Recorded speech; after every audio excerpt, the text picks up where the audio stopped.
Hello, dear friends, and welcome to our podcast dedicated to sight reading through the lens of historically informed performance practice. And my name is Darina Ablogina. I'm Sebastien. And today we have guests. We have guests again. Hello. Hi. So guys, could you introduce yourself, please? I am Mara Winter. I play the flute. I mostly play historical flutes, and of historical flutes, I mostly play Renaissance and medieval flutes. I also dabble in composition, interpreting new music, experimental music on historical flutes. So that's what I do. I'm directing PHAEDRUS. I'm running an experimental record label called Discrete Editions. That kind of What sums is it up. PHAEDRUS? Well, What PHAEDRUS. is PHAEDRUS, Darina? What is PHAEDRUS? Do you mean like philosophically or? Well, in one of the episodes I mentioned our group because I'm involved, and I even advertised our CD. So maybe you could tell us more about that. Sure. What So are we doing in PHAEDRUS? yeah, I can tell you about that. PHAEDRUS is a Renaissance music ensemble, and we do something that's quite unique today in the field, which is traverso consort performance. So we have 4 flutes that were made as a sort of family, and we play polyphony together from the 16th and 17th centuries. And then we also are really, really lucky to have a singer with us, Miriam Trevisan, and also a lute player, which is Boris Julian. And this makes up our ensemble. We typically, right now we're really focused on early Renaissance Italian music, but we have also played a lot of English music in the past and other programs. So we have a CD coming out next February on Pasakai Records. This is telling the story of Adonis as it was written about in the 16th century in Italy. So we used historical poetry and put it on frottole because the poetry is written in the same rhythmic structure as the frottole tunes. So it's really easy to put new text on them. So our singer, Miriam Trevisan, she put the new text. She did the did contrafacta. so much work. She was amazing. Yeah, Miriam Trevisan did all of these new versions. So we sort of worked and found some frottole together, and then we selected the text, and then Miriam underlaid the new text on the frottole music.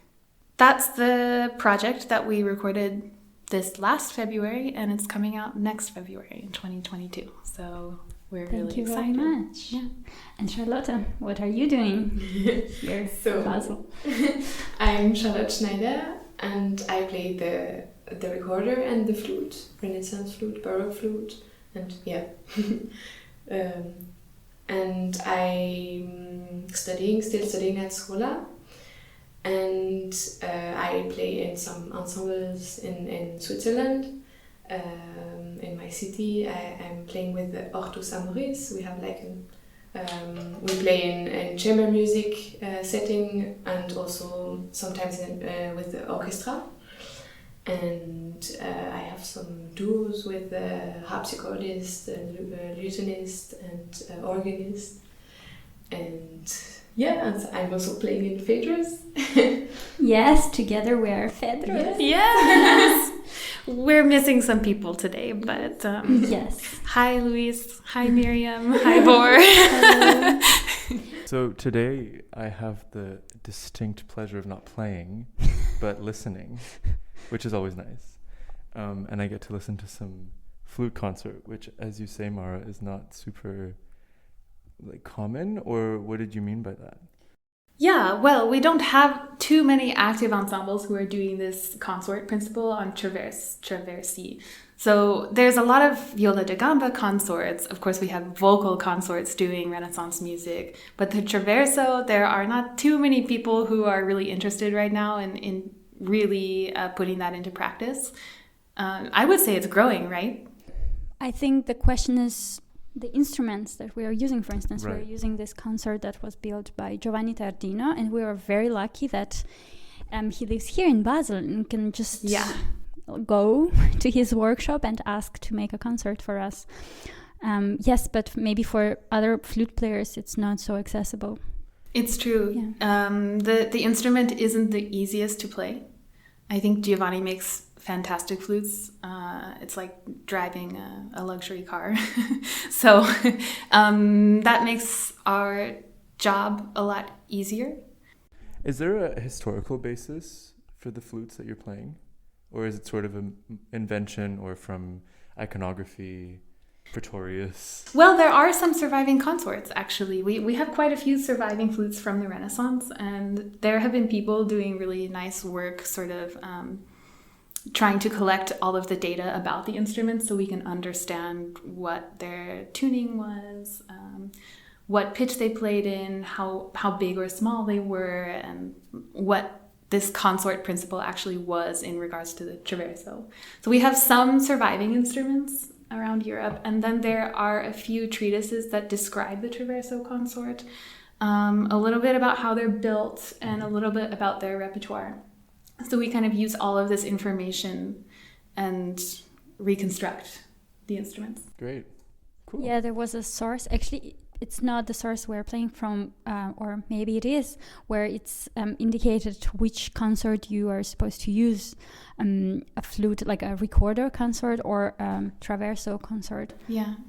This is Atagnan. That's Atagnan. Yeah, there's a French book from 1533. It's a collection of pieces, and then, like in the title, you have these indications. Maybe for Charlotte, what do you think the major difference between recorder consort and traverso consort would be? Oh. With the recorder consort, we have more different instruments. Like we have the soprano in C, then in G, then in D or in C. We have some different possibilities. Also, sometimes it's a fifth between the flutes, the recorders, or a fourth. Also, it depends the period. And so we have maybe some more different possibilities, but also the range is smaller. So we kind of have to have more recorders to have all the range. Yeah, then the technique is different. Like how to produce the sound is different. So it's another work. The beginning from the sound is more clear on the recorder. Like we cannot come really. Or we can do it, but it's hard to have a very soft attack and then to grow the sound. So then it's a bit different to play together. But actually, we sometimes play also the same music, and it's interesting to hear and to feel what are the differences. But maybe we should also mention that Renaissance Traverso consort contains 3 tenor flutes and a bass flute. So Mara, could you tell us why? Yeah. Do we have a soprano flute? Well, this is a really interesting thing about the Renaissance Traverso is that it has a very large range, right? Yeah. So that's why I think with the recorders, the range is a bit more restricted, right? Yes. So you have to have more sizes to cover the range of all of the polyphony that you want to play. Normally like the basic thing is like a bass flute, then 2 tenors, and then 1 soprano or G alto or something. Mm-hmm. Like 2 same in the middle, but otherwise then 3 different flutes. Yeah, so now the common consensus among scholars on this is that the Renaissance Traverso consort in classic formation would be a bass flute. And then you would have 3 tenor flutes on top of it because the tenor flute has a range of about 2.5 octaves. So it can really cover all of those voices like tenor, alto, superius. It can go all the way up to a high A in the 3rd octave. So we don't necessarily need the discant flute, but sometimes you can use it. And in our CD, you can hear you can. flute. Yes, we also use this little discant flute, which is also appearing in iconography. It's a transposing instrument. Yeah.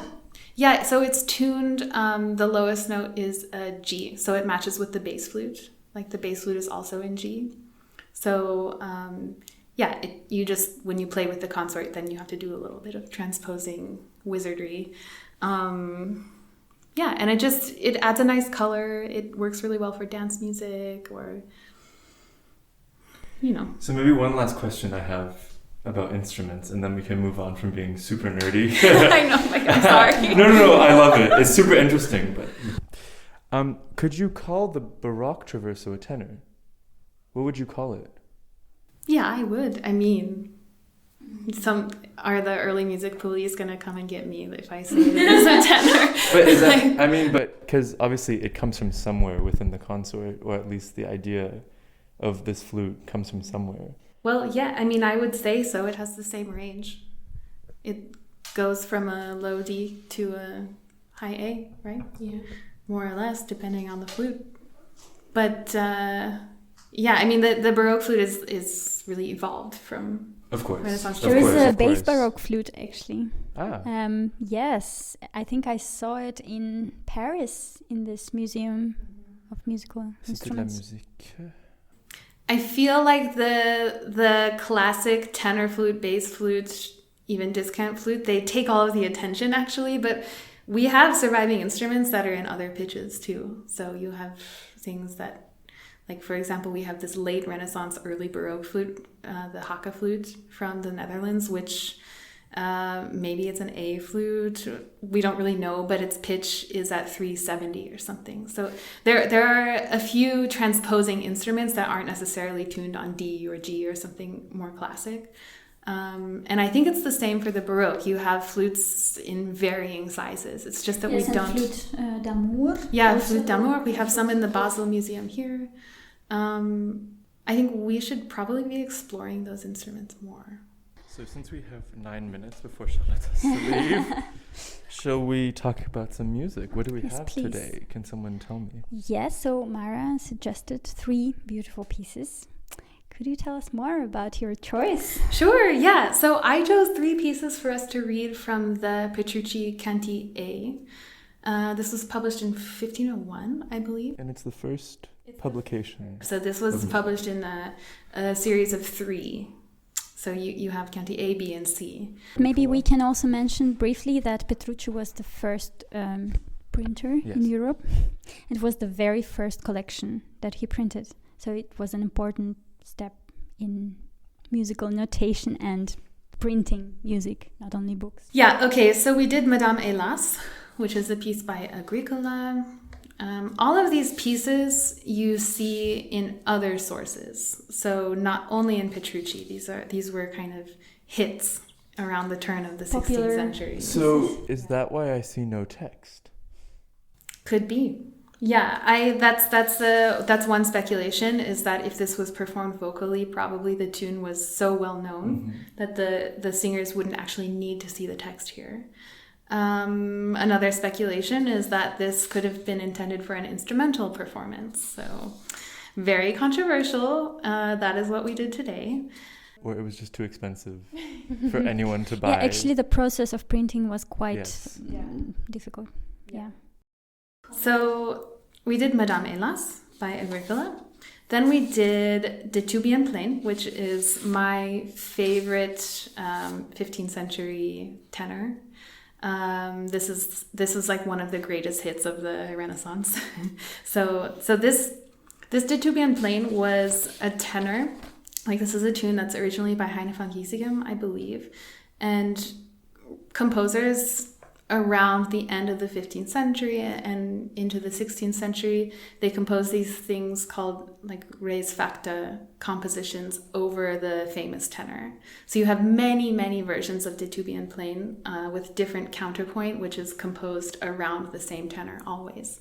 And you even have some composers sort of playing games where one person writes the cantus line and another person writes the contratenor, you know, and so this is a really special piece. Madame Hélas, this is also, it's kind of mysterious, like it's in a lot of other sources and it's not always attributed to Agricola, like it's often just unattributed and with fragmented text. It's also like without context. Yeah.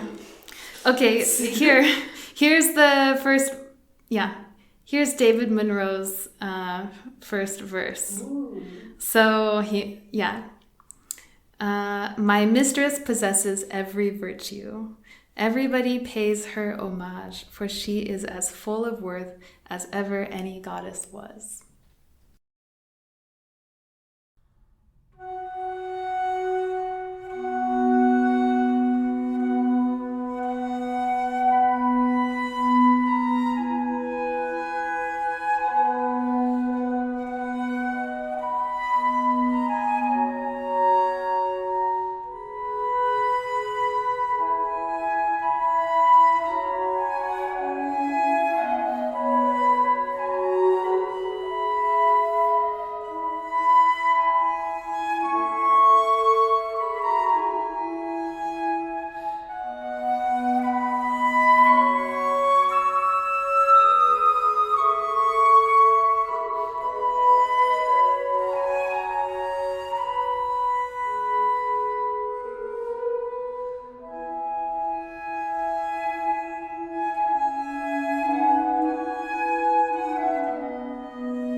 I heard you play this, and I was very impressed because it's, of course, they're parts. It's in parts. And it looks like some sort of notation that we could be familiar with. Like, it looks actually like pretty modern notation in a way. Like, I see like half notes and what you could call quarter notes, you know, for someone who's a modern person. But I see something really specific about this, which is that there's no bar lines. So how do you deal with that? Like, in performance, like, I mean, that's a big thing, right? That's most of the music didn't have bar lines, but in sight reading, how do you sort of like have meeting points, or how do you figure that out? That's a good question, because now we were experiencing some difficulties because we didn't have a proper rehearsal and we had to sight read. But normally we would put rehearsing marks, and then we would just play one phrase or reach one cadence, and then we would stop and say and check everything. Ficta, musica ficta, we should mention. It's the accidentals that you put according to the cadence or the mode. Yes, so now, as you could hear, Sebastian, we were experimenting a lot.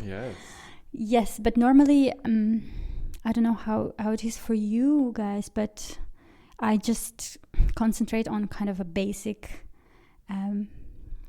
counting, let's say. Yeah, a tactus, Yes. no? Exactly. Yeah.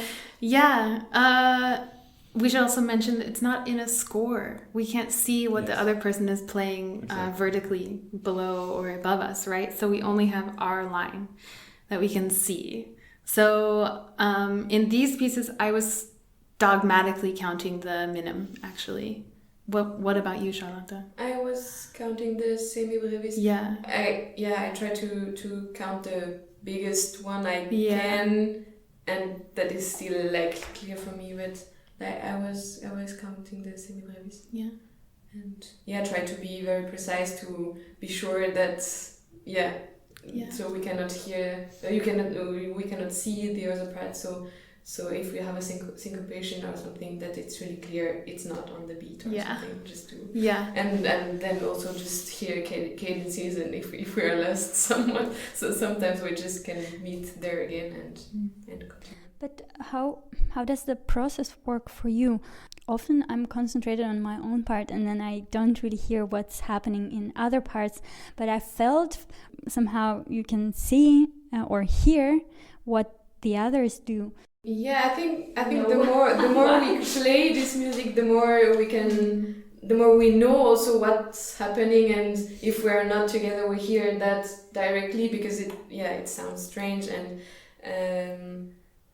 then just also there I didn't have so strange ligatures or something, so I didn't have just sometimes the rest to be aware which rest it is, but otherwise it's not too complicated to read, and then just we can hear what's happening, imitation and things. We had quite a lot of things that respond. Yes, and we were exchanging instruments and parts. We were reading in different clefs. I have a little question for maybe each of you. I don't know, but I'm always curious when I hear vocal music, which of course pay so much attention to the text and the writing. What is the approach actually when you take away the text? Like, what does then the music become to you? Good question. Thank you. Like, is it just like a polyphonic joy to hear? We can, of course, we can talk about solmization, and actually our instruments, they are built this way that they really show us which notes are strong or bright or normal or weak, whatever. Yes, I think mostly it's I'm kind of relying on my instrument in general. Mm-hmm. But of course, I don't know, cadences, they show the structure, because we don't have bar lines or anything like that. Right. But maybe more like also in the pure expression of the music in itself, without the text, what does it really mean to each of you? I mean, for me, when I don't have text, my ears like turn up even more than they usually would in this kind of music, because I'm relying on the sort of harmonic information that I'm getting from the other players, like the other voices, and this can really inform how a phrase is shaped. And I think there's also something to be said for understanding how texts were underlaid in this kind of music in the 16th century, and you can kind of see, like, in these parts, you can infer a little bit about how a text might be underlaid, and therefore how you might be able to shape a certain gesture. No, like with this dotted minim and then the little semi-minims after it, you know that this is a melisma. You know there's not going to be a bunch of syllables. So for me, it's just about even deeper, more expanded listening in order to form a sort of opinion about how to structure a phrase. But we go through so many processes because we're tuning, listening to each other, realizing the harmony, analyzing fictas, and all at the same time, and reading the clef, and but sometimes there is even like 6 lines. But actually I hear it, and I mean, of course I do this too, but this is less music that I'm familiar with, but I hear when you guys play that you really recognize certain, like, if I can call it gestures, you know, like certain ideas that you've clearly seen somewhere else, and you kind of know the general expression or meaning of two notes or rhythmic things. And we also have a shared language together as an ensemble. You know, like we've been playing together for years now, and we know about each other's little gestures. It's our own grammar at this point also. I found it very interesting today to switch parts, right? Because usually in PHAEDRUS we're quite fixed, with me playing the spurious, and then the two of you kind of swap between altus and tenor, and Luis is playing the bass. But today we really rotated. And I enjoyed that a lot because it was even more of an interesting listening experience and like creative experience as well.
Okay, thank you very much. Thank you guys. Thank you. It's very fun. Yeah. Bye.